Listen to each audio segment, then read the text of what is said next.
Thank you so much for choosing KBC Channel 1 to inform you tonight. This is Prime Edition. I'm Doreen Arangi. Lucy Maura is a sign language interpreter. My name is John Jacob Curia. Probably before we even begin, news from State House is that President William Ruto has this evening appointed Professor Makau Mutua as his constitutional affairs advisor. That is in the executive office of a president. And that appointment has just come like about 30 minutes or so ago. And that's the latest from State House. All right. Yeah. Now, in addition to that, let's now continue to inform you. And we start with President William Ruto says that his government will no longer borrow loans to finance development. The head of state says the government has opted for alternative financing mechanisms such as the public-private partnership PPP model that will not complicate Kenya's choking debt burden.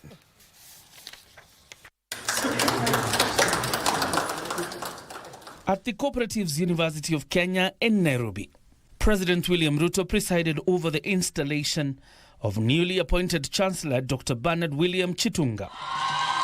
All right, Your Excellency, what is happening now? Dr. Chitunga is being robed. Chitunga, a highly accomplished professional with extensive experience and expertise in partnerships, development finance and multilateralism, with the president hailing him as bold and courageous leader.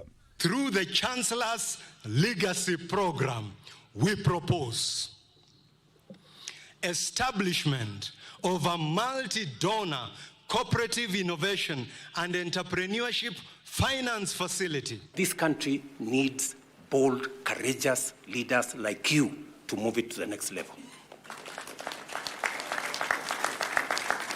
People who believe in this country.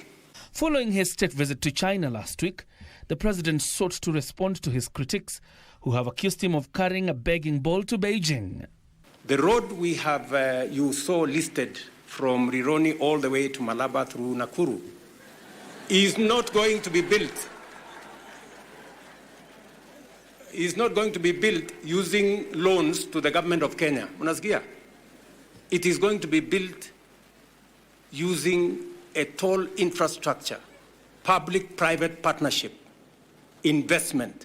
That is what is going to build that road.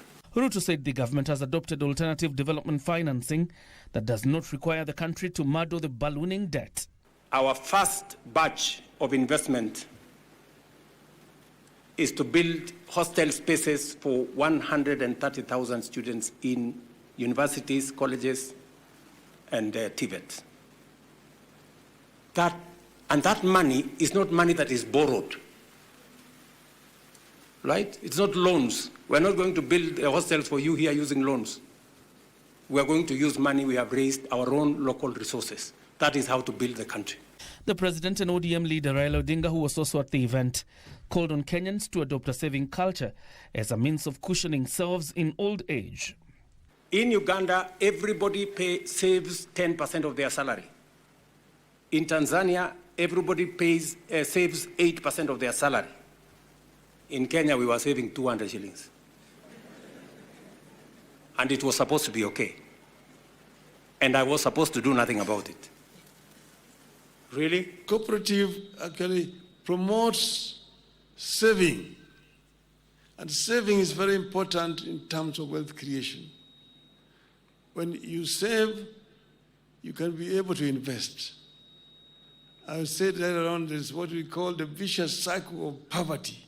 The government, in the meantime, will implement far-reaching reforms in training, research and innovation to sustainably boost the contribution of cooperatives to Kenya's economic progress.